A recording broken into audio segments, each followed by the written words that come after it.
Bismillahirrahmanirrahim. Assalamualaikum warahmatullahi wabarakatuh. Ibu Kepala Sekolah, Ibu Tuti Ismoyawati, SPD, dan rekan-rekan guru semuanya.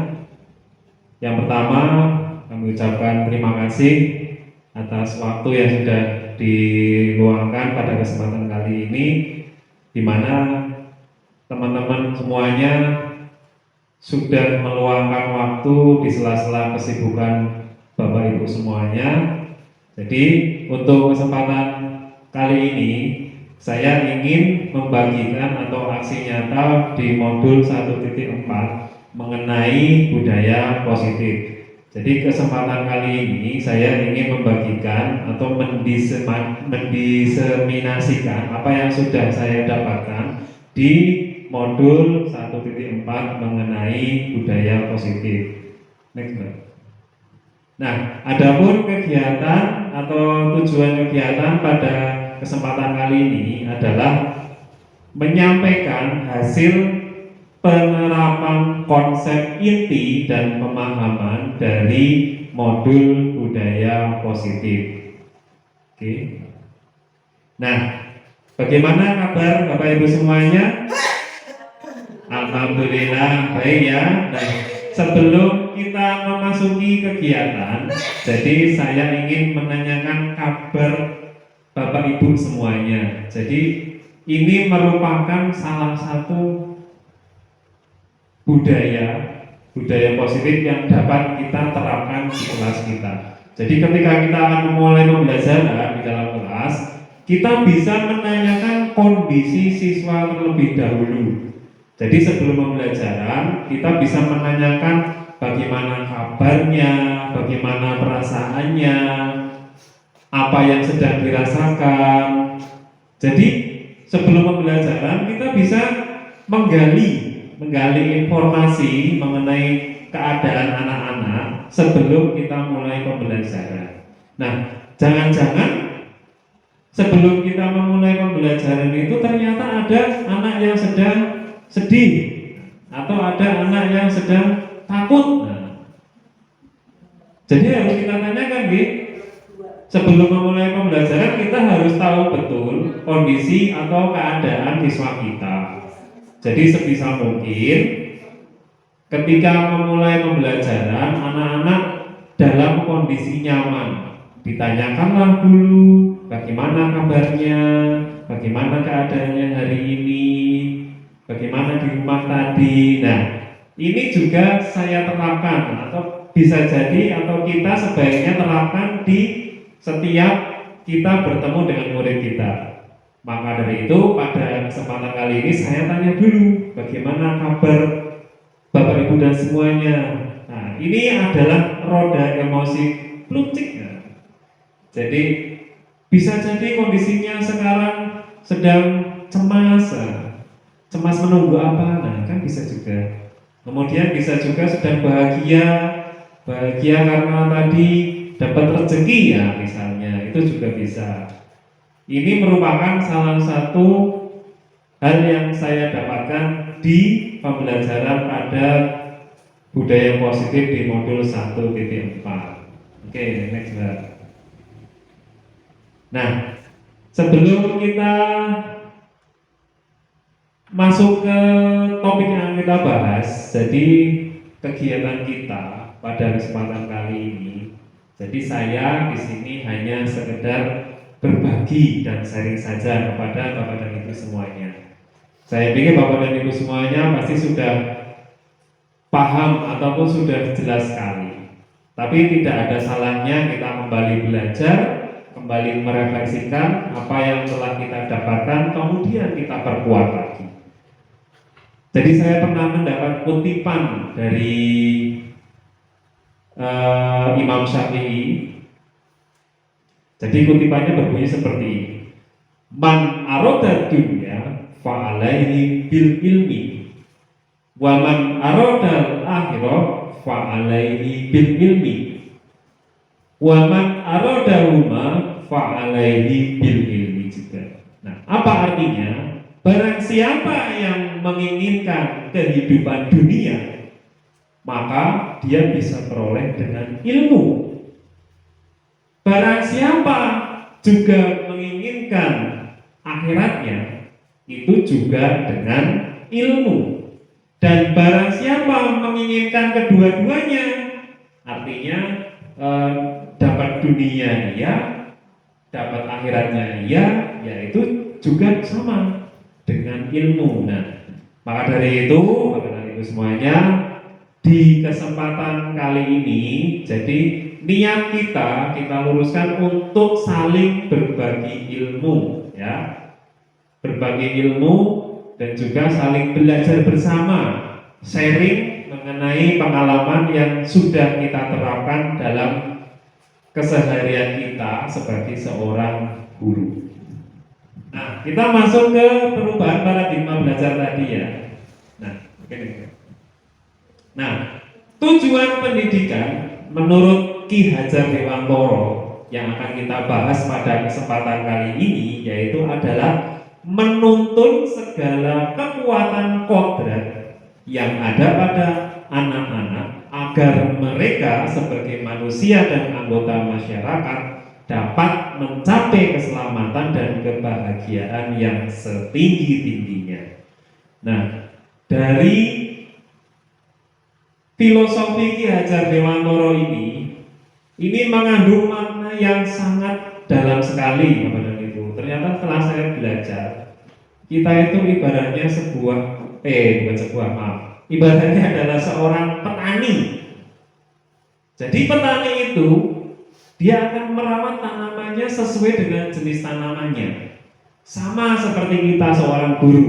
Nah, sebagai seorang guru itu kita akan dihadapkan kepada berbagai macam karakter anak dengan berbagai macam sifat dan sikapnya sesuai kodratnya. Nah, ibaratnya seorang petani nek nandur padi, pasti juga kita akan memanen padi karena kodratnya adalah padi. Tidak mungkin kita menanam padi, kita akan memanen kacang atau ketela. Itu tidak sesuai dengan kodratnya. Nah, usaha kita sebagai seorang guru, ibaratnya seorang petani tadi, bagaimana caranya merawat tanaman padi tadi biar menghasilkan hasil yang maksimal. Ya, bisa dengan dipupuk, bisa dengan diberi air yang cukup, bisa menghilangkan hama atau gulma dan sebagainya. Nah, ini merupakan paradigma belajar yang baru. Jadi kita sebagai guru bukan artinya kita yang mempunyai peran sentral. Jadi kita perannya adalah sebagai seorang penuntun yang menuntun murid-muridnya agar mereka selamat dan bahagia. Nah, bagaimana selamat dan bahagia yang kita tuju? Ya sesuai dengan kodrat anak-anak itu sendiri. Jadi kita bisa merubah anak-anak namun bukan sesuai kodratnya. Jadi kita tidak bisa mengubah kodratnya, tapi kita bisa mengarahkan agar anak-anak bisa bahagia dan selamat. Oke, next Mbak.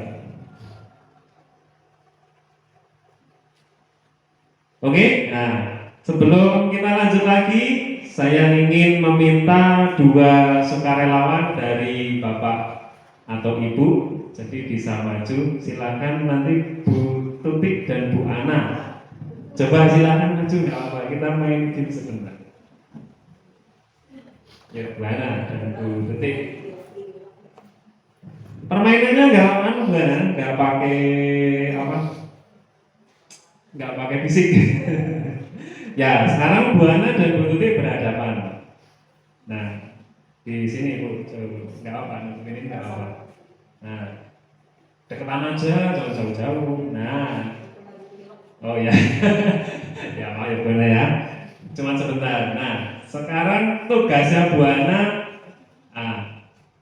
kepalkan tangan Bu Ana seperti satu aja. Nah, gitu. Kemudian tugasnya Bu Tuti bebas, mau boleh mengancam boleh, mengintimidasi boleh. Nah, itu mencoba biar tangannya Bu Ana bisa terbuka. Kira-kira bisa tidak? Saya beri waktu 30 detik aja, Wassalamualaikum. Ya silakan. Ya silakan bebas. Besok mau diapakan silakan.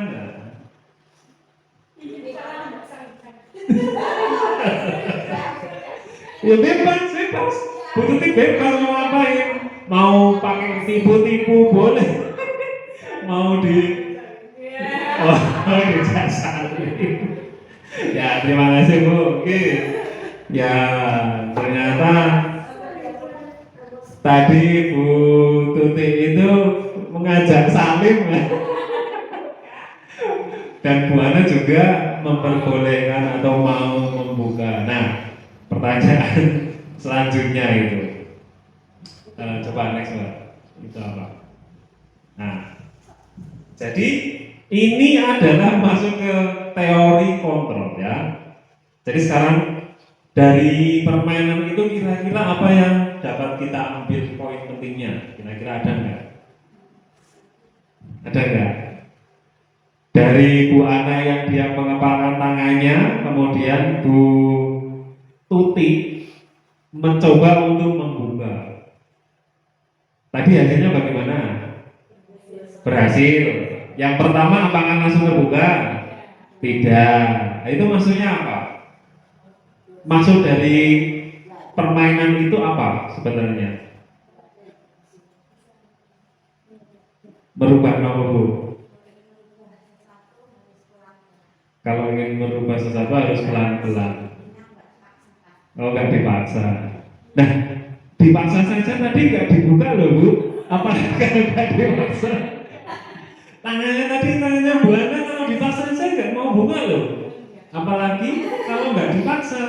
Padahal itu dipaksa loh. Jadi bututnya pakai tangan, pakai dibuka tangannya Bu Ana itu. Bu Ana nggak mau buka. Tapi misalnya seandainya tadi Bu Tuti cuma megang tangannya Bu Ana tadi, terus Bu Ana buka tangannya, kira-kira bisa nggak?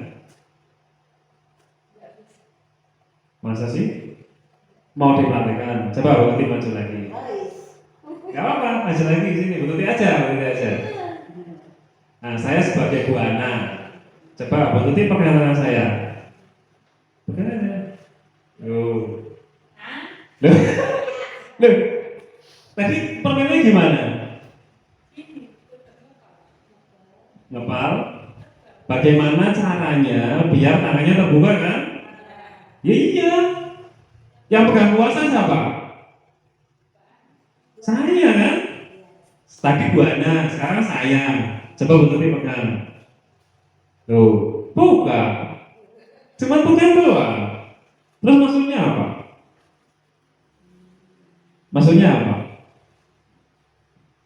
Tadi Bu Ana itu megang tangannya ngepal gini. Bu Tuti gini nggak mau buka. Terus saya mencoba gini karena saya sebagai tadi ganti Bu Ana, terus Bu Tuti pegang tangan saya buka. Bedanya apa Bu? Sama atau beda? Beda. Nah, itulah yang disebut teori kontrol. Jadi yang mengontrol diri kita itu ya siapa? Kita sendiri, ya tidak?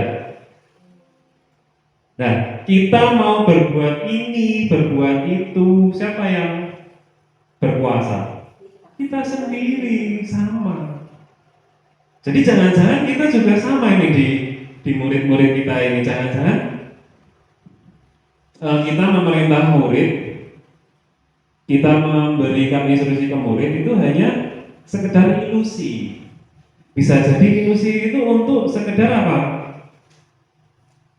Melaksanakan kewajiban saja, bukan dari dirinya sendiri. Nah, bagaimana di kegiatan ini dan di pembelajaran kita pada pagi hari ini, yaitu bagaimana kita belajar bersama agar lingkungan kita Ya bisa murid kita, bisa kita sendiri, dan juga lingkungan sekolah ini mampu menerapkan budaya positif. Budaya positif itu apa? Nanti kita akan bahas di yang selanjutnya. Nah, kemudian yang ini, jadi ada kontrol teori menurut Dr. William Glasser. Jadi ada 4 teori.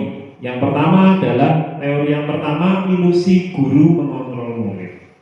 Nah, seperti yang tadi saya bilang, bisa jadi murid itu melakukan apa yang kita perintahkan, tapi sebenarnya mereka hanya melakukan karena bisa jadi satu, takut, bisa jadi juga dua, untuk biar gurunya tidak marah, itu bisa. Kemudian yang ketiga, untuk melaksanakan kewajiban, itu bisa juga. Karena apa? Karena sesungguhnya kita ketika memberikan sebuah instruksi, sebenarnya siapa yang punya kontrol? Siapa? Murid, bukan kita. Kita itu nggak kontrol murid. Kita hanya apa? Mengarahkan. Nah sekarang bayangkan, bisa nggak muridnya itu menolak? Bisa, sangat bisa. Bisa nggak murid kita melaksanakan apa yang kita perintahkan? Juga sangat bisa, karena mereka membuka diri mereka biar bisa dikontrol oleh kita. Jadi kita itu sebenarnya tidak mengontrol mereka, justru mereka sebenarnya yang punya kontrol terhadap diri mereka sendiri. Nah, kemudian yang kedua, ilusi bahwa semua penguatan positif efektif dan bermanfaat. Nah, sama seperti yang ilusi pertama, ketika kita memberikan penguatan yang baik, nasihat-nasihat yang baik, nah itu ternyata juga sama, itu ternyata ilusi. Bisa jadi anaknya itu melaksanakan pada saat itu iya, tapi saat yang selanjutnya tidak, bisa jadi karena itu tidak berawal dari kemauan dia sendiri. Nah, kemudian yang ketiga, ilusi bahwa kritik membuat orang merasa bersalah dapat menguatkan karakter. Apa maksudnya ini? Jadi ketika kita bertemu dengan anak yang melakukan tindakan yang tidak sesuai, kadang kita mengkritik, tapi sebenarnya tujuan kita itu baik. Ketika ada misalnya anak yang berkelahi, itu kita kritik. Jadi kadang kita bertanya, kenapa kamu berkelahi? Nah, gitu-gitu. Nah, itu sebenarnya ilusi juga. Tapi sebenarnya itu juga bisa menguatkan karakter anak. Dan yang terakhir, ilusi bahwa orang dewasa memiliki hak untuk memaksa. Nah, ini yang kadang kita secara tidak sadar melakukan hal yang keempat ini. Jadi kita merasa untuk mengarahkan anak ke hal yang positif itu kita punya hak untuk memaksa. Padahal sebenarnya sekali lagi kita kembali ke teori kontrol, bahwa yang mengontrol manusia itu adalah dirinya sendiri. Jadi kita tidak berhak memaksa juga. Ayo, misalnya, ayo segera persiapan sholat duha, nah, misalnya, itu kan kita sedikit agak memaksa. Tapi tujuan kita sebenarnya adalah baik. Untuk apa? Untuk membiasakan agar anak tertib. Nah, tapi menurut teori kontrol bahwa kita sebenarnya tidak memiliki hak untuk memaksa. Tapi harapan kita, anak-anak itu, meskipun tidak kita perintah, tidak kita suruh, harapan kita tentunya mereka bisa mengerjakan sesuatu yang baik karena dorongan dari diri mereka sendiri. Oke, next one. Nah, lanjut ke mulai kita agak mengerucut ke mengenai pembahasan kita di budaya positif. Nah, sekarang kita bahas mengenai apa makna disiplin. Menurut Bapak dan Ibu, disiplin itu apa? Bu Dewi, coba. Menurut Bu Dewi, disiplin itu apa? Disiplin itu berarti mematuhi aturan. Oke, terima kasih. Jawaban dari Bu Dewi adalah disiplin itu berarti mematuhi peraturan. Apakah ada yang lain? Apa itu disiplin? Bu Chandra mungkin bisa menjelaskan menurut Bu Chandra itu disiplin apa?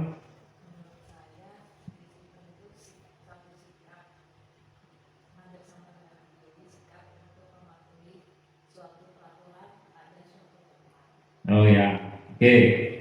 Menurut Bu Chandra, disiplin itu adalah mematuhi peraturan juga ya yang berlaku di suatu tempat. Ya, oke, next one. Nah, disiplin berasal dari bahasa Latin, artinya yang dari bahasa Latin disiplina, yang artinya adalah belajar. Jadi disiplin di sini tidak hanya sebatas mematuhi peraturan saja. Jadi disiplin itu sebenarnya cakupannya sangat luas sekali. Salah satunya adalah mematuhi peraturan. Nah, nanti akan kita bahas di materi yang selanjutnya. Oke, Pak, next. Nah, yang kita bahas pada kesempatan kali ini, titik poinnya atau titik beratnya adalah disiplin diri.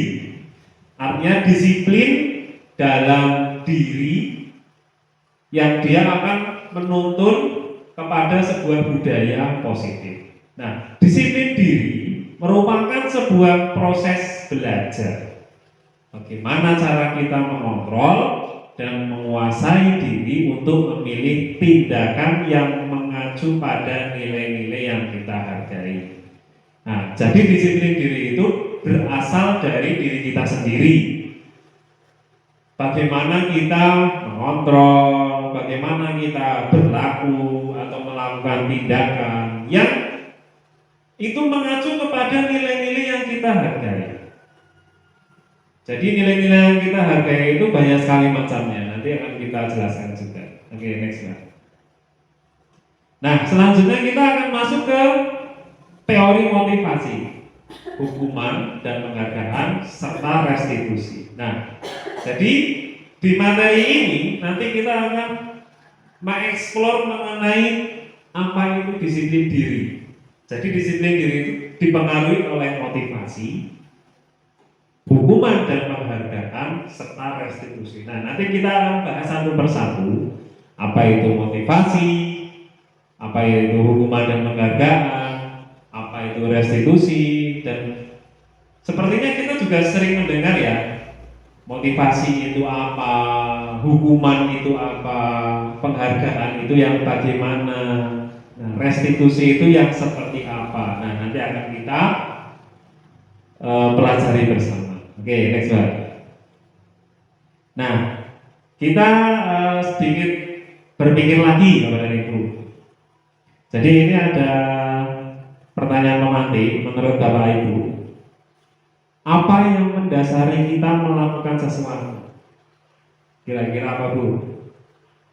Misalnya nih, Bu Ana ke sekolah naik apa? Naik motor. Nah, kalau Bu Ana naik motor pasti memakai helm. Itu kira-kira Bu Ana disuruh tidak? Tidak. Nah, kira-kira yang mendasari Bu Ana pakai helm itu apa sih? Oh, Bu Ana hanya memakai helm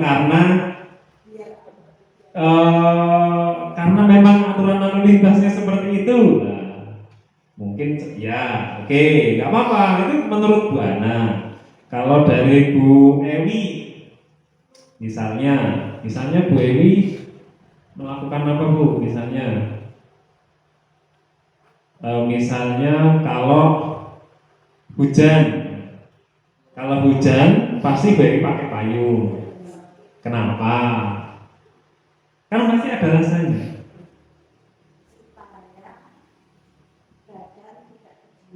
Supaya badan tidak kedinginan dan tidak sakit. Ya itu intinya di situ poinnya. Mengapa kita melakukan sesuatu? Pasti ada alasannya.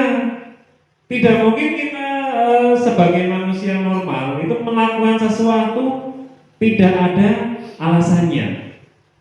Misalnya juga saya ke sekolah memakai sepatu, misalnya itu juga ada alasannya. Kemudian misalnya saya ketika mengendarai mobil harus memakai sabuk pengaman. Itu pasti banyak ada alasan di setiap kita melakukan aktivitas. Atau misalnya lagi contohnya saya memakai jaket ketika musim dingin atau musim penghujan, pasti ada alasannya juga. Kemudian apa yang mendasari perilaku yang kita lakukan, dan pasti ada dasarnya. Seperti Bu Ana tadi, naik motor harus pakai helm. Kalau menurut Bu Ana dasarnya adalah hanya mematuhi peraturan lalu lintas. Mungkin ketika Bu Ana hanya sekedar naik motor terus ke warung, itu kira-kira Bu Ana pakai helm tidak? Pakai. Oh ternyata Bu Ana kalau ke warung pakai helm juga. Tapi gak ada polisi loh Bu Ana. Kenapa nggak pakai helm Bu? Kenapa pakai helm Bu? Padahal nggak ada polisi loh. Oh. Yang mendasari perilaku Bu Ana adalah biar tidak kepanasan. Iya. Oh iya, biar tidak kemasukan hewan ya. Kalau berkendara itu kalau namanya tidak kemasukan hewan. Ya oke. Tapi sebenarnya kan ada nilai-nilai yang lebih dari itu ya Bu ya. Ketika kita pakai helm itu sebenarnya tidak ada urusan kita mematuhi peraturan, terus ada polisi atau tidak. Sebenarnya ada hal di balik itu yang lebih gitu. Jadi ketika kita memakai helm, nilai yang kita yakini adalah nilai apa Bu? Nilai keamanan dan keselamatan. Iya, kita percaya karena kita percaya bahwa keselamatan itu nilainya jauh lebih tinggi daripada kita hanya mematuhi peraturan. Ya kalau mematuhi peraturan kalau ada polisi, kalau nggak ada polisi nggak pakai helm. Banyak kan seperti itu. Tapi kalau kita meyakini bahwa keselamatan kita yang paling utama itu mesti ada polisi atau tidak ada polisi, ya kita harus memakai helm. Iya, meskipun dekat juga kita harus pakai helm. Idealnya, gitu ya. Idealnya seperti itu karena nilai yang kita yakini adalah nilai keselamatan atau keamanan. Sama seperti misalnya kita membuang sampah di tempat sampah, itu juga ada nilainya. Ada nilai-nilai yang kita yakini. Nilai apa Bu? Membuang sampah di tempat sampah atau membuang sampah di tempatnya, itu ada nilai yang kita yakini. Apa Bu? Nah, menjaga lingkungan, menjaga kesehatan. Betul. Nah, ada atau tidaknya orang yang melihat kita sebaiknya seperti itu tidak? Iya, ada orang atau tidak ada orang ya kita tetap membuang sampah pada tempatnya karena kita meyakini nilai-nilai yang ada pada diri kita seperti itu. Kalau kita tidak yakin yo bebas kita mau buang sampah, makan langsung dibuang juga silakan karena kita tidak punya alasan. Ini seperti itu. Oke, next Pak. Nah, menurut Diana Gosen dalam bukunya Restructuring School Discipline, jadi ada 3 hal yang memotivasi orang itu melakukan atau melakukan sebuah tindakan. Nah, nanti kita bisa refleksi ya, kita termasuk yang mana. Yang pertama, menurut Dian Gosen ini, yang pertama adalah untuk menghindari ketidaknyamanan atau hukuman. Apa maksudnya? Nanti kita bahas satu-satu ya. Kemudian yang kedua, untuk mendapatkan imbalan atau penghargaan dari orang lain. Yang ketiga, untuk menjadi orang yang mereka inginkan dan menghargai diri sendiri dengan nilai-nilai yang mereka percaya. Nah, kita bisa tanyakan ke diri kita sendiri, dari teori motivasi ini, jadi kira-kira kita lebih sering yang melakukan yang mana? Satu, untuk menghindari ketidaknyamanan atau hukuman. Misal, contohnya sama kayak tadi Bu Ana, apakah kita kalau berkendara itu memakai helm biar tidak ditilang? Nah, itu juga bisa kan salah satunya. Atau misalnya kita membuang sampah di tempat sampah biar tidak dimarahi Bu Guru atau Pak Guru, bisa nggak seperti itu? Bisa. Atau kita murid-murid kita itu mengerjakan PR karena biar tidak dihukum oleh Pak Guru atau Bu Guru kalau tidak mengerjakan PR. Mungkin tidak? Mungkin. Karena sesungguhnya motivasi murid-murid kita ketika mereka takut pada saat tidak mengerjakan PR itu takut dihukum oleh gurunya. Artinya mereka itu sedang dalam posisi menghindari ketidaknyamanan atau hukuman. Jadi mereka beranggapan sing penting ngerjain biar tidak dimarahi oleh Pak Guru atau Bu Guru. Berarti itu belum ada dalam diri mereka itu adalah keinginan untuk melakukan sesuai dengan nilai yang mereka yakini. Jadi mereka masih takut karena hukuman atau biar untuk menghindari rasa tidak nyaman. Karena pasti tidak akan nyaman.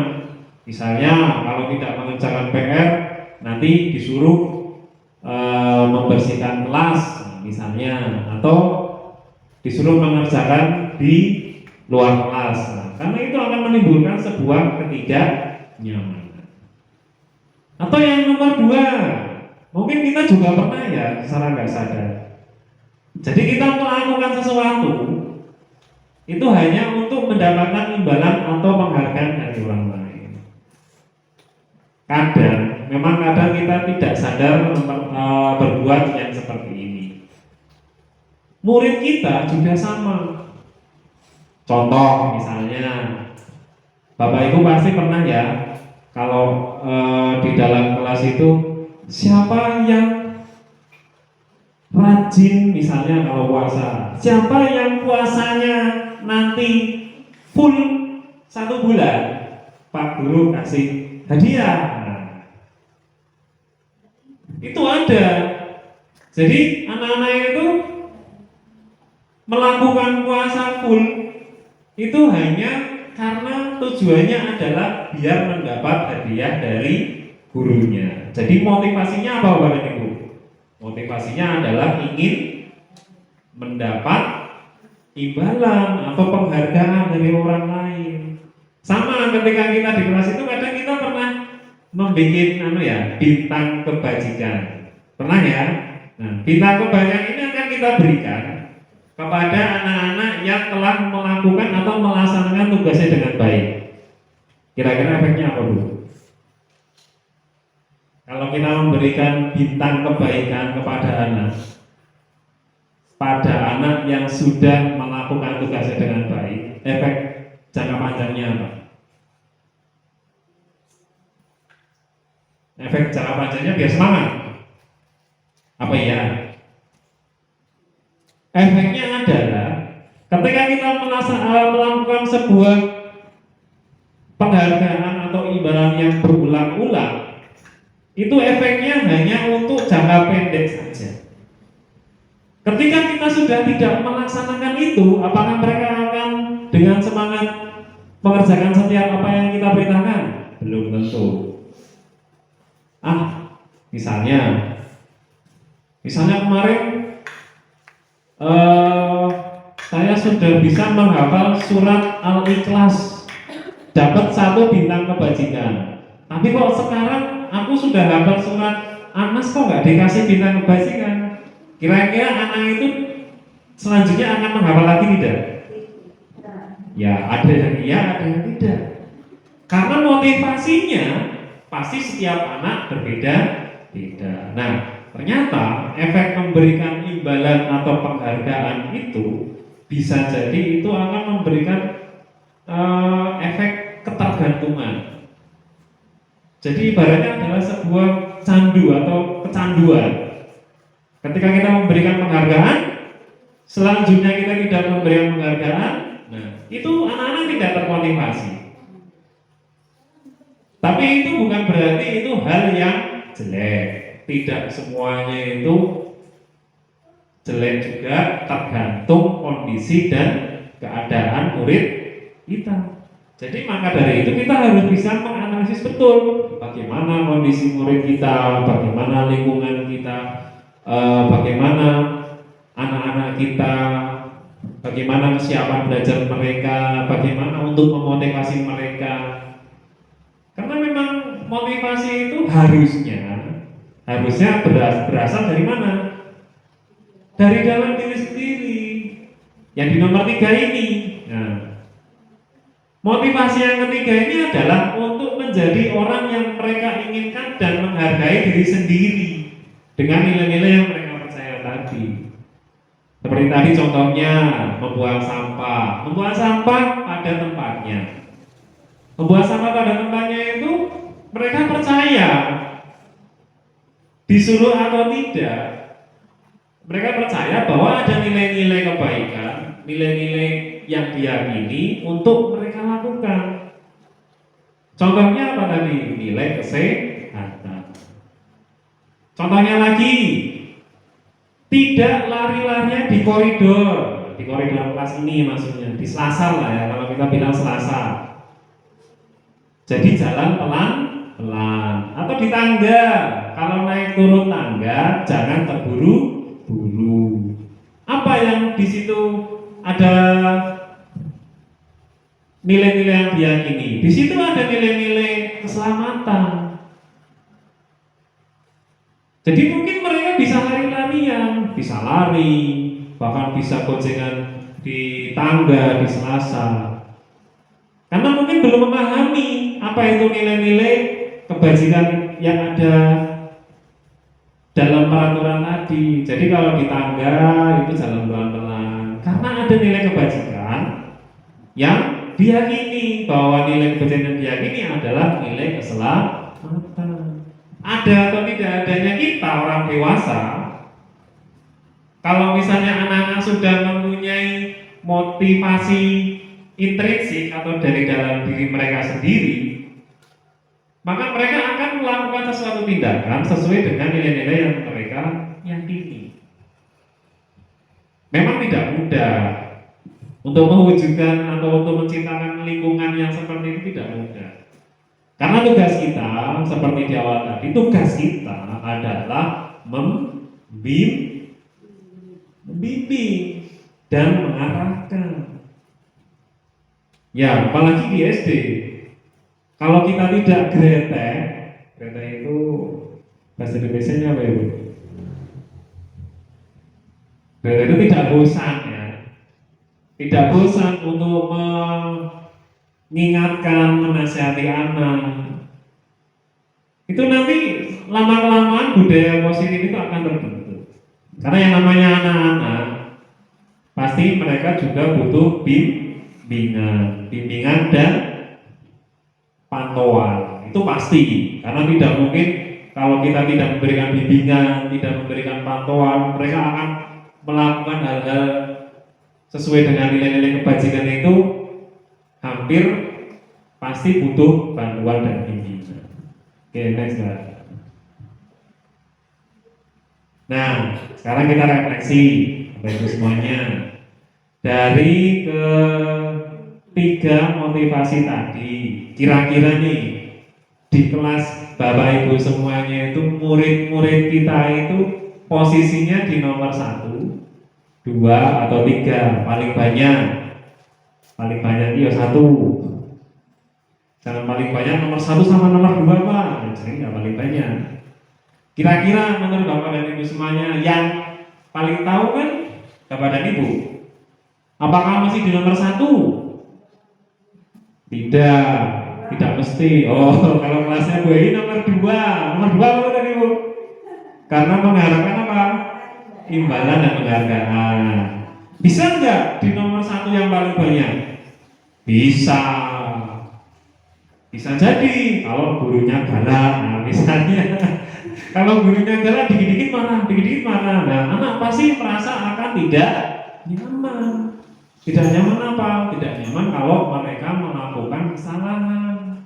Misalnya misalnya tidak mengerjakan PR, dimarahi, kan posisinya pasti tidak nyaman.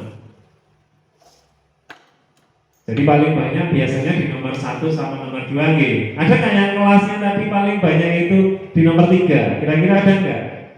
Belum ya. Nah, bagaimana caranya biar kita murid-murid kita tuh bisa melakukan perbuatan sesuai dengan poin di nomor 3 ini? Memang tidak mudah dan butuh pembiasaan serta latihan.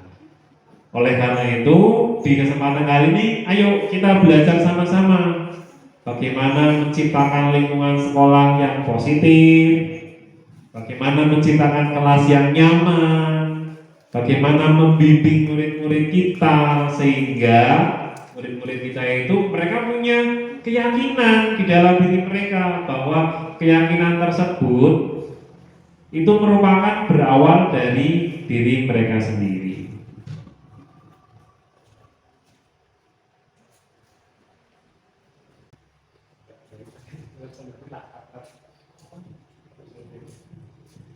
Ya, kemudian kita lanjut ke yang selanjutnya, hukuman, konsekuensi, dan restitusi.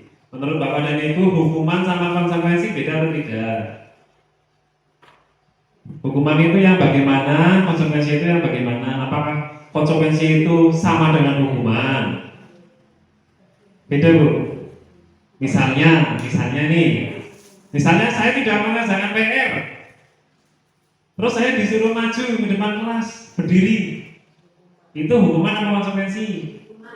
Hukuman. Konsekuensinya? Kalau konsekuensinya?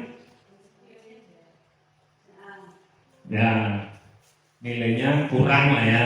Nilainya kurang karena ada poin yang tidak dikerjakan. Ya, oke, nanti kan kita bahas. Oke, next one. Nah, benar tadi katanya. Hukuman itu yang apa? Hukuman itu bersifat tidak terencana atau tiba-tiba. Ya enggak? Ada enggak aturan tidak mengerjakan PR suruh berdiri? Ada tidak? Tidak ada. Makanya itu disebut hukuman. Sekenanya atau seadanya, sepemikirannya itu namanya hukuman. Misalnya terlambat masuk ke kelas, disuruh membersihkan halaman. Nah, itu hukuman atau konsekuensi? Hukuman, karena itu ya sekenanya aja. Misalnya seperti itu. Karena murid nggak tahu kan, murid tidak tahu apa yang akan terjadi dan tidak dilibatkan, benar tidak? Ketika murid melakukan kesalahan, mereka langsung diberikan perintah untuk mengerjakan yang lain. Itu mereka diajak ngobrol enggak? Enggak. Anda nggak mengerjakan PR suruh maju ya udah, pasti muridnya maju. Kan nggak mungkin ditanyai dulu enggak. Nah, ini juga bersifat satu arah. Dari siapa? Dari gurunya atau dari orang lain. Itu namanya hukuman. Bisa berupa fisik maupun psikis. Psikis itu, hukuman itu tidak hanya melakukan sesuatu, gitu Bapak Ibu. Bisa jadi perkataan kita juga sebenarnya adalah termasuk hukuman. Bisa jadi karena nanti eh, akan mempengaruhi perbuatan selanjutnya, meskipun terkadang kita itu melakukan itu tujuannya untuk apa? Pasti tujuannya untuk mendisiplinkan. Sebenarnya tujuannya itu, cuma terkadang kita tidak sadar. Ternyata murid atau anaknya disakiti oleh suatu perbuatan atau kata-kata itu termasuk bagian dari hukuman.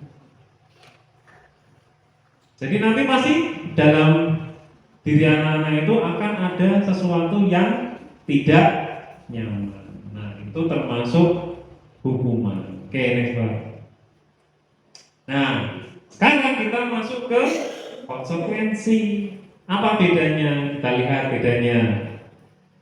Disiplin dalam bentuk konsekuensi sudah terencana atau disepakati.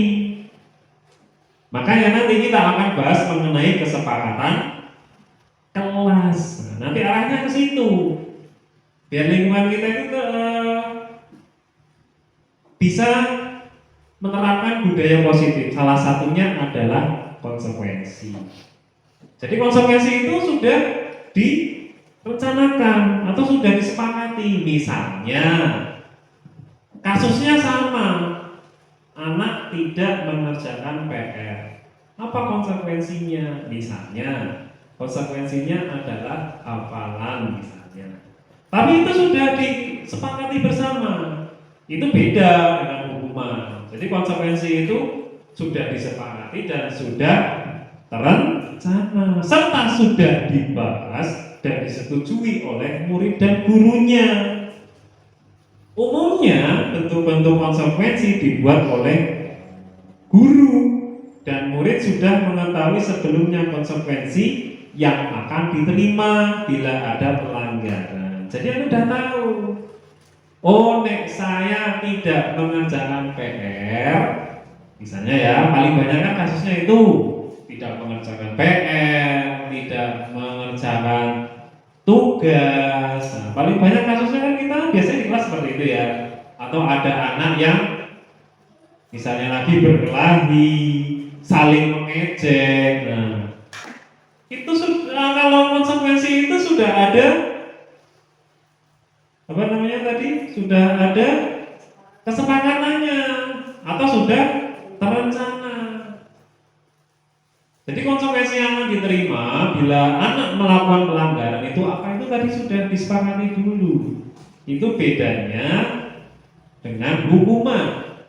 Kalau hukuman, anak pasti tidak merasa nyaman.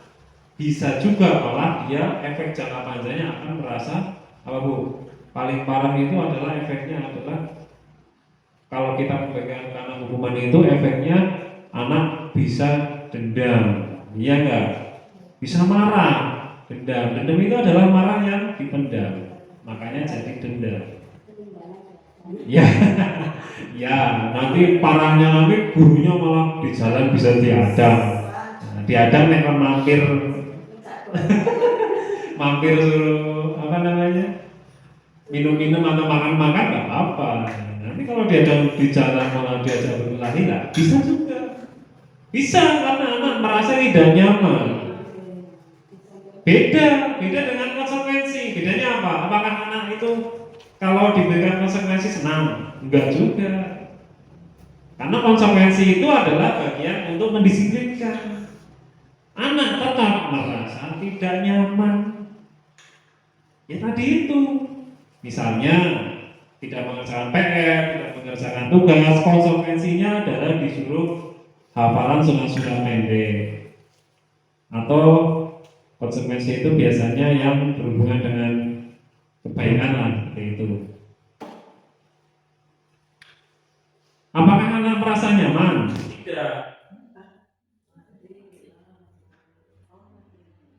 Ya, mungkin mati lampu di atas.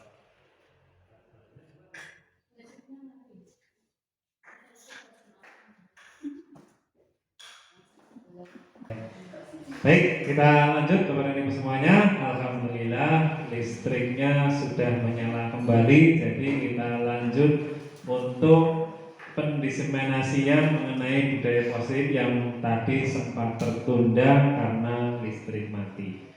Ya, untuk yang selanjutnya adalah Alfikon pernah mengemukakan bahwa baik penghargaan maupun hukuman adalah merupakan cara-cara mengontrol perilaku seseorang yang menghancurkan potensi untuk pembelajaran yang sesungguhnya.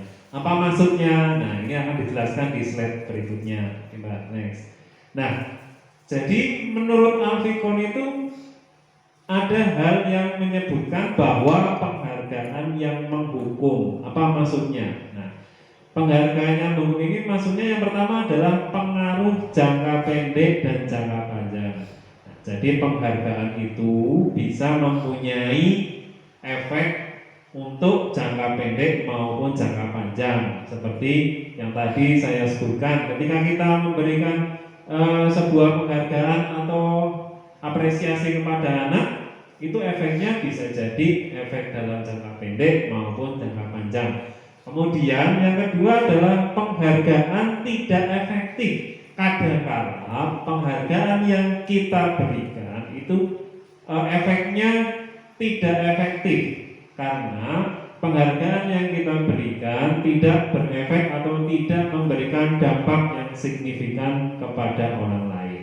Nah, yang ketiga ini adalah salah satu yang sering kita jumpai, yaitu penghargaan dapat merusak hubungan. Jadi maksudnya adalah ketika penghargaan diberikan kepada seseorang, pasti ada seseorang yang di sekitar orang yang diberikan penghargaan tadi pasti akan merasa bahwa sebenarnya dia juga berhak untuk diberikan penghargaan. Tapi kenapa orang lain yang diberikan penghargaan? Nah, maka dari itu dalam sebuah komunitas, penghargaan ternyata bisa merusak hubungan ketika sebuah penghargaan diberikan kepada orang lain, namun sebenarnya ada orang lain yang merasa berhak juga untuk mendapat penghargaan tersebut.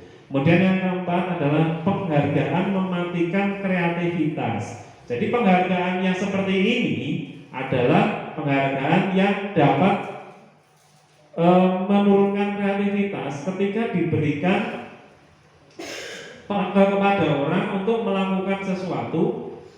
Jadi ketika dia melakukan sebuah perbuatan hanya mengharapkan penghargaan, maka dia sebenarnya pada saat itu kreativitasnya telah hilang karena tindakan yang dia lakukan semata-mata hanya untuk mendapatkan sebuah penghargaan. Jadi ketika dia tidak mendapatkan sebuah penghargaan, maka dia tidak akan berpikir kritis atau berpikir kreatif. Nah, yang kemudian yang kelima, yang terakhir adalah penghargaan yang menghukum. Apa maksudnya? Penghargaan yang menghukum itu misalnya ada anak yang memperoleh peringkat pertama. Nah, ada juga yang anak-anak memperoleh peringkat kedua. Biasanya anak yang merasa terhukum itu adalah anak yang di peringkat kedua, karena biasanya dia merasa bahwa sebenarnya dia itu bisa dapat peringkat yang pertama. Oke, lanjut Mbak. Nah, kemudian kita sudah masuk ke restitusi. Tadi setelah kita membahas mengenai hukuman, kemudian kita juga membahas mengenai konsekuensi. Nah, ini adalah bentuk yang ketiga, yaitu restitusi. Apa itu restitusi? Kita akan jelaskan di slide selanjutnya. Secara definisi, restitusi merupakan proses menciptakan kondisi bagi murid untuk memperbaiki kesalahan mereka sehingga mereka bisa kembali kepada kelompok mereka dengan karakter yang lebih kuat. Next.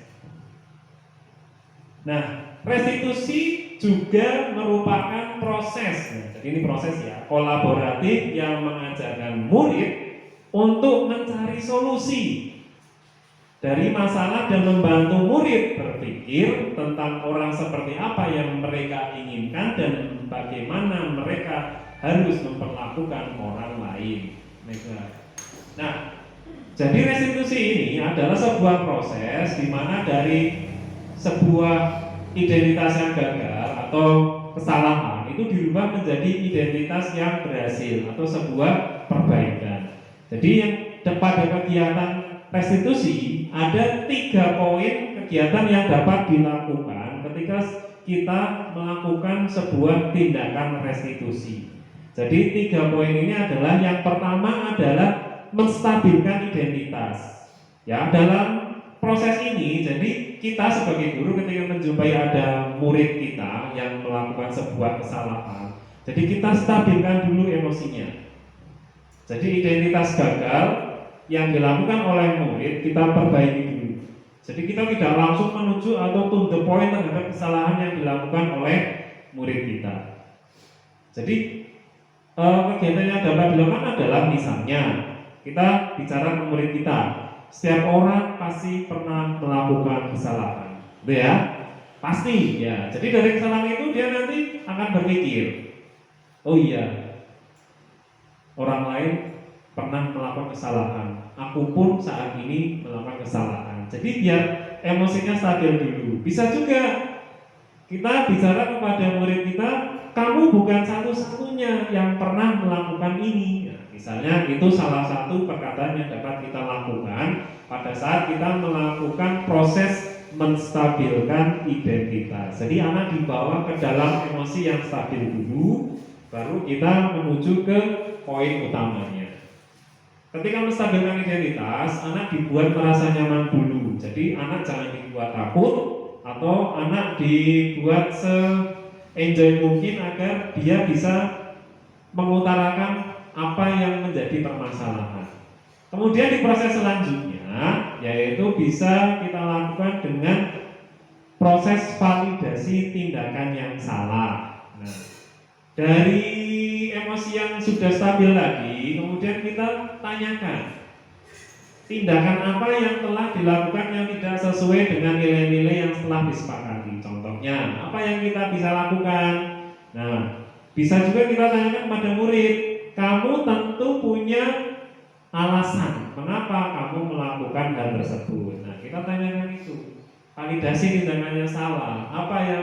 Tindakan apa yang telah dilakukan dan itu tidak sesuai dengan nilai-nilai. Nah, kemudian bisa juga kita tanyakan, adakah cara yang lebih efektif untuk mendapatkan apa yang kamu butuhkan?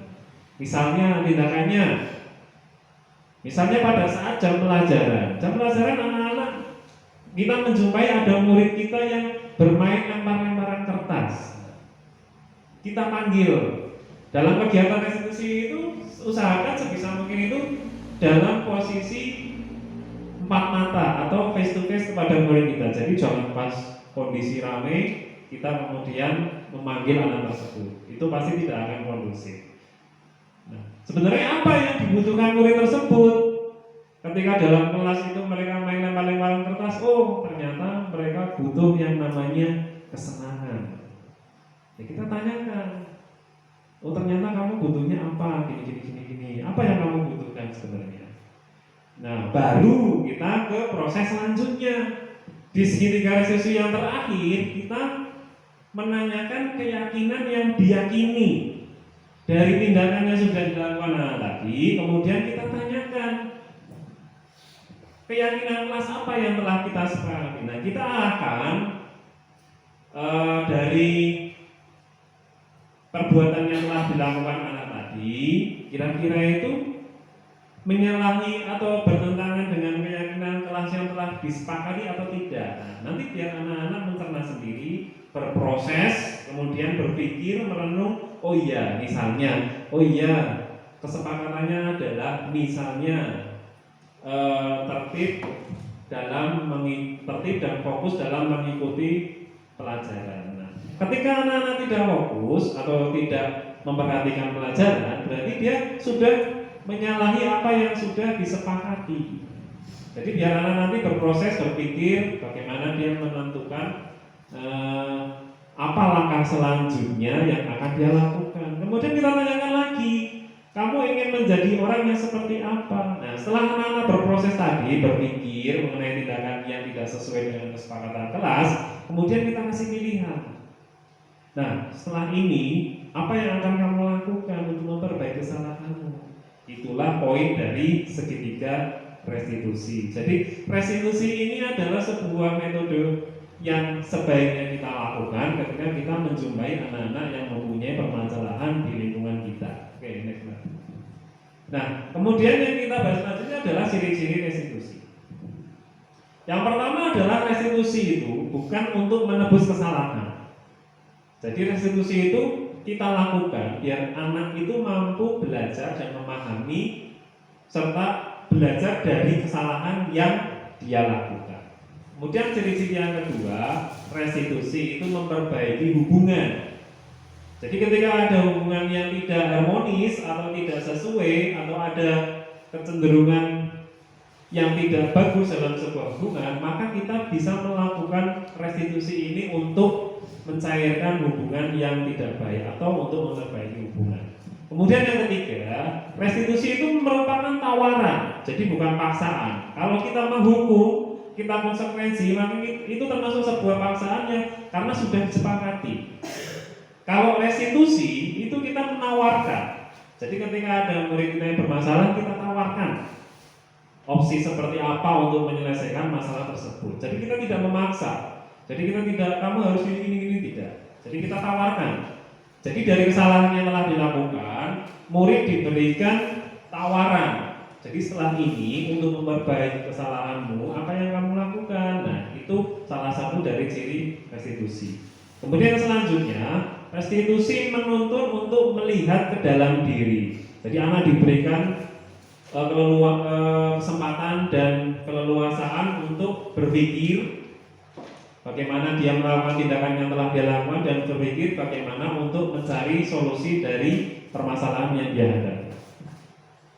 Selanjutnya restitusi mencari kebutuhan dasar yang mendasari tindakan. Jadi pada saat proses restitusi kita menganalisis apa yang menjadi sebenarnya apa sih kebutuhan siswa ketika mereka melakukan sebuah tindakan yang di luar kendali tersebut. Dan yang terakhir adalah restitusi fokus pada solusi. Jadi solusi yang ditawarkan ketika kita melakukan restitusi kepada murid adalah solusi yang sekiranya murid bisa atau dapat melakukannya sesuai dengan kemampuannya. Nah, ini adalah salah satu contoh kegiatan yang saya lakukan ketika mempraktekkan segitiga restitusi. Jadi ini saya praktekkan pada modul sebelumnya, di mana ada permasalahan, kemudian saya mencoba melakukan untuk diskusi dan melakukan restitusi kepada anak tersebut. Nanti selengkapnya bisa dilihat pada tautan seperti yang ada di layar. Nah, kemudian kita masuk setelah kita sudah mengetahui teori-teori sebelumnya, kita masuk ke dalam keyakinan kelas.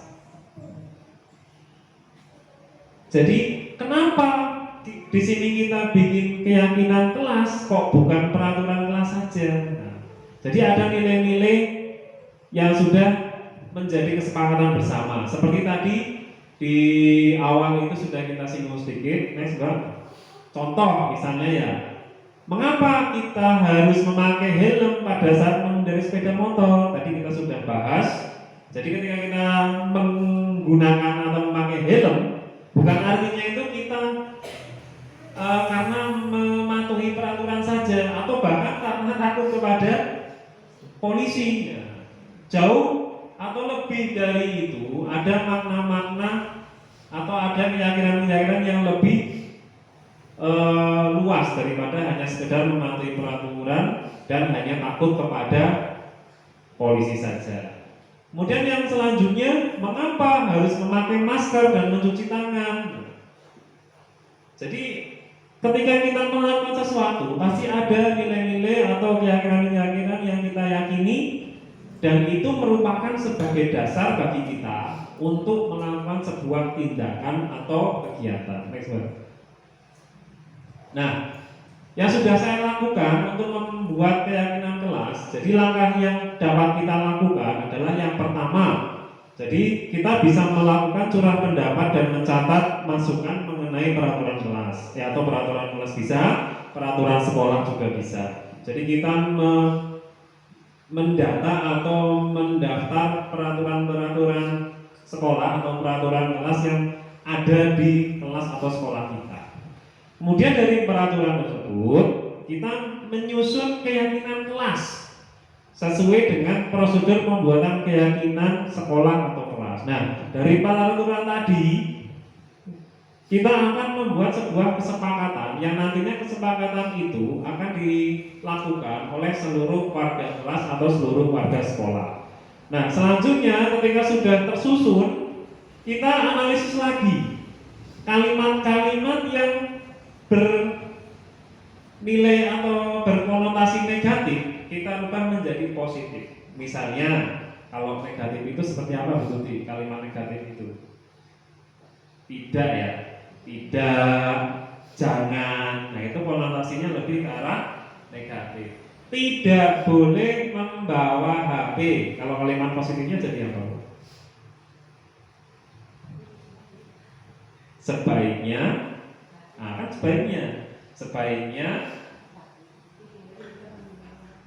sebaiknya HP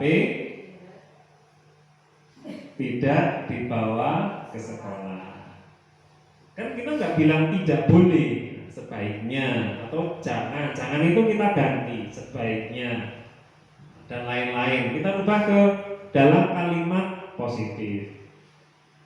Ketika kita sudah selesai menganalisis kemudian mengganti kalimat negatif menjadi kalimat positif, yang terakhir kita tinjau ulang kembali bersama-sama dengan murid-murid. Nah, kita tinjau apakah kira-kira kesepakatan ini bisa kita lakukan. Jadi kita bikin kesepakatan itu tidak perlu banyak, cukup sesuai dengan apa yang kita yakini. Ketika kesepakatan semakin banyak, maka itu juga akan membuat efeknya adalah merasa terbebani dengan kesepakatan tersebut. Jadi kesepakatan tidak boleh, sebaiknya tidak usah banyak, tapi konsisten kita lakukan di dalam kelas. Oke, next, Mbak. Nah, jadi ini adalah contoh kegiatan menerapkan keyakinan kelas. Yang pertama adalah jaring aspirasi mengenai peraturan kelas, kemudian selanjutnya adalah pembahasan mengenai peraturan kelas untuk dirubah menjadi kesepakatan kelas. Next, Mbak. Nah, kita lanjut yang kemudian selanjutnya adalah mengenai 5 kebutuhan dasar manusia.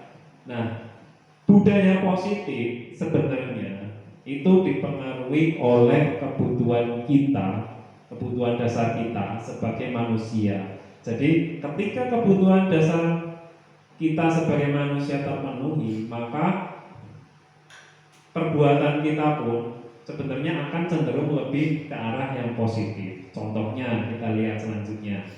Jadi di dalam kebutuhan dasar manusia itu ada 5 poin.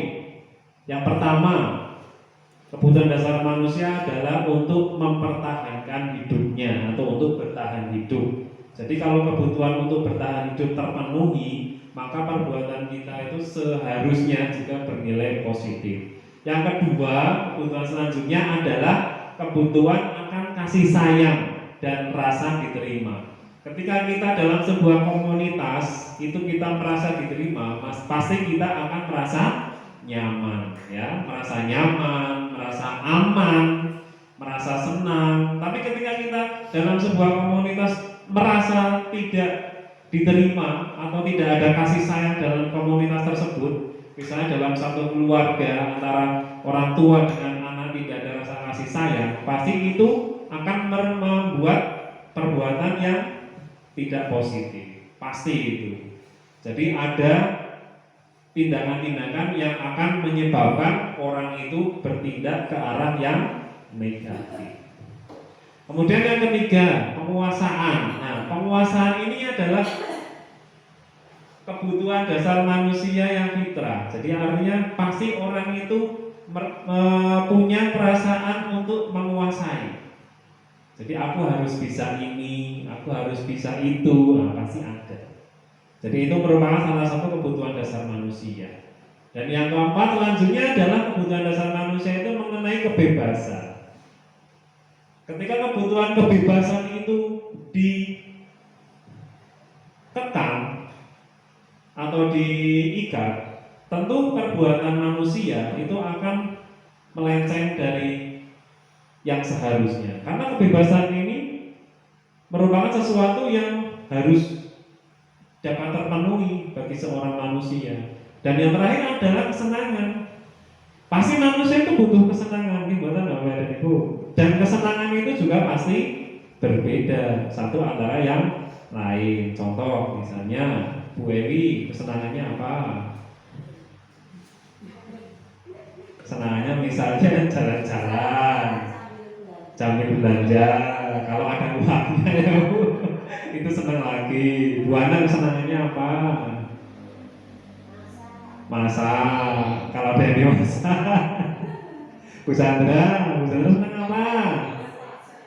Senangnya tidur. Tidur yang nyaman. Ya semuanya itu pasti punya kesenangan dan kesukaan yang berbeda-beda. Oke, selanjutnya next Mbak. Nah, contohnya ini, ketika dokumentasi penerapan kebutuhan dasar manusia, yang saya ambil adalah kebutuhan mengenai poin nomor berapa tadi? Yang kasih sayang itu nomor berapa Mbak? Nomor 2. Nah, kasih sayang dan rasa diterima. Jadi ketika kita dalam sebuah diskusi, ketika kita tidak diterima atau tidak ada kasih sayang, pasti sebuah kegiatan itu tidak akan berjalan dengan sesuai yang kita inginkan atau yang kita harapkan. Nah, jadi dalam kondisi diskusi atau rapat antara sekolah dan wali murid, jadi saya menerapkan kebutuhan dasar manusia mengenai rasa diterima dan kasih sayang. Jadi dalam diskusi itu ada rasa saling menghargai, saling menghormati, juga saling menerima dan menghargai pendapat orang lain dan sebagainya. Oke, lanjut. Nah, kita sampai di sesi terakhir mengenai pembelajaran kita pada kesempatan kali ini. Jadi di sesi yang terakhir itu lebih ke arah kita sebagai seorang guru di dalam kelas. Jadi ini ada 5 posisi kontrol kita sebagai seorang guru. Bagaimana kita berinteraksi dengan murid kita di dalam kelas. Oke, next Mbak. Posisi yang pertama adalah posisi sebagai seorang penghukum. Jadi ketika kita sebagai seorang penghukum itu bisa kita menghukum dengan perbuatan fisik maupun verbal. Kemudian biasanya nadanya adalah tinggi, mata melotot, serta menghardik. Efek yang dapat muncul adalah murid akan merasa marah, dendam, bahkan bisa juga bersikap agresif. Misalnya contoh Budi misalnya, Budi tidak boleh bermain air. Nah, itu adalah salah satu tipe penghukum. Kemudian next, lanjut nomor 2. Nah, nomor 2 ini adalah posisi kontrol sebagai pembuat rasa bersalah. Nadanya tidak keras, tapi dengan nada yang halus, memelas, dan seolah-olah itu merasa sedih. Efeknya adalah murid merasa bersalah karena gurunya itu bicaranya itu seolah-olah membuat muridnya itu salah. Salahnya di mana? Karena muridnya tadi berbuat tidak sesuai dengan harapan yang diinginkan oleh gurunya. Oke, next Mbak. Yang ketiga, posisi guru atau posisi kontrol guru adalah sebagai seorang teman. Guru tidak menyakiti murid, tapi dampaknya bisa positif maupun negatif. Kapan bisa berdampak positif? Berdampak positif ketika murid merasa nyaman, tidak dimarahi, mendapat perlindungan dan sebagainya. Tapi juga bisa berdampak negatif. Kok bisa? Ya, ketika kita posisi kontrolnya sebagai seorang teman, pada saat kita tidak bisa memberikan pendampingan, itu nanti murid akan merasa bahwa gurunya itu tidak memberikan dampingan kepada dia. Jadi efeknya adalah murid merasa tidak didukung serta diberikan dukungan oleh gurunya. Nada suaranya bagaimana? Nadanya ramah, biasa kayak orang ngobrol, akrab, bercanda. Bahasa tubuhnya ramah pada murid, mata dan senyum jenaka. Kira-kira kalau yang sebagai posisi kontrol sebagai teman itu menurut Bapak dan Ibu baik atau ya agak baik atau kurang baik? Ya tergantung. Kalau menurut saya ini belum ideal. Kenapa? Tidak, karena kita bukan teman. Posisi kita ketika di sekolah itu ada posisi-posisi yang seharusnya tidak seperti teman sejawat. Jadi ketika murid dengan guru itu ada gap-gap atau jarak-jarak yang harus ada. Jadi tidak seperti teman. Kalau kita seperti teman nanti ketemu di jalan, Pak, itu seolah-olah kita tidak punya marwah atau tidak punya apa namanya, marwah itu wibawa. Boleh sebagai teman, tapi boleh sebagai teman pada saat kondisi tertentu dan juga pada saat tempat tertentu dan juga suasana atau peristiwa tertentu itu boleh, tapi tidak selamanya menjadi teman ketika di sekolah. Nah, yang keempat adalah sebagai seorang pemantau. Nah, seorang pemantau ini biasanya dia berhubungan dengan data. Jadi misalnya anak melakukan kesalahan seperti ini, jadi ada datanya. Dia mengandalkan penghitungan, catatan dan data sebagai bukti. Ini loh, kamu kemarin pernah kayak gini. Tadi kamu berbuat seperti ini. Terus misalnya hari ini kamu tidak mengerjakan tugas dan PR yang Pak Guru berikan. Nah, itu adalah seorang pemantau. Nada suaranya itu datar, biasa, bahasa tubuhnya itu formal. Jadi tidak seperti teman, juga tidak menghukum, dia normal. Nah, efeknya adalah murid tetap melakukan konsekuensi dari perbuatannya, namun tetap mendapat pengawasan dari guru. Nah, ini adalah tipe pemantau. Jadi ketika ada murid yang berbuat sesuatu yang tidak sesuai, kemudian guru memberikan konsekuensi, namun juga dia sebagai memantau, karena takut kalau muridnya ini tidak melakukan apa yang sudah menjadi kesepakatan. Misalnya hari ini Andi tidak mengerjakan PR, gurunya bilang, ya sudah, nanti pada saat jam istirahat kamu kerjakan PR-nya, Pak Guru tunggu. Nah, Pak Guru tunggu sampai kamu selesai mengerjakan. Nah, kalimat-kalimat Pak Guru tunggu sampai selesai ini yang mendefinisikan atau yang menyebabkan posisinya itu sebagai seorang pemantau. Nah, ini juga tidak sesuai juga kadang, karena murid itu merasa seolah diawasi, tidak melakukan sesuai dengan keyakinan yang dia miliki. Lanjut ke terakhir. Nah, kemudian posisi yang terakhir, nah ini yang posisi ideal ya. Jadi kita bahas yang di sini. Posisi kontrol yang kelima adalah guru sebagai seorang manajer. Apa itu seorang manajer? Jadi guru berbuat sesuatu bersama dengan murid, tapi bukan sebagai teman, lebih ke sebagai coach. Coach itu kalau bahasa Indonesianya pelatih ya, mengarahkan. Nah, untuk mengarahkan sebagai seorang coach. Jadi guru mempersilahkan murid mempertanggungjawabkan perilakunya, mendukung murid agar dapat menemukan solusi atas permasalahannya sendiri.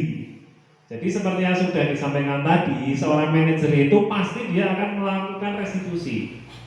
Jadi tidak langsung menghakimi, tidak langsung memberi hukuman, namun dia akan mencari akar permasalahannya, kemudian bersama-sama dengan murid untuk mempertanggungjawabkan perilakunya, dan kemudian mendukungnya untuk menemukan solusi yang sudah dilakukan dari apa yang menjadi masalahnya. nada suaranya itu lebih ketulus, bahasa tubuhnya tidak kaku mendekat ke murid, jadi akrab, tidak ada kekakuan di situ.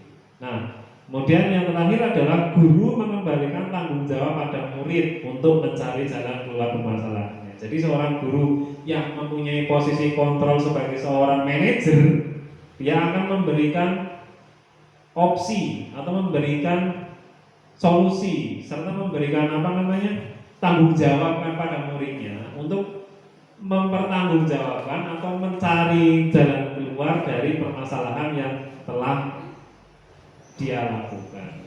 Oke, next Mbak. Ya, kita sudah di penghujung pembelajaran kita hari ini. Jadi kita hari ini sudah belajar mengenai disiplin positif. Sekali lagi saya ucapkan terima kasih yang sebesar-besarnya kepada Ibu Kepala Sekolah dan teman-teman semuanya yang mana pada kesempatan kali ini kita sudah belajar bersama-sama. Semoga apa yang sudah kita pelajari hari ini dicatat sebagai sebuah amal kebaikan dan mendapat pahala yang terus mengalir, karena yang namanya ilmu, sekali lagi, ilmu itu tidak akan lekang oleh waktu dan zaman. Terima kasih.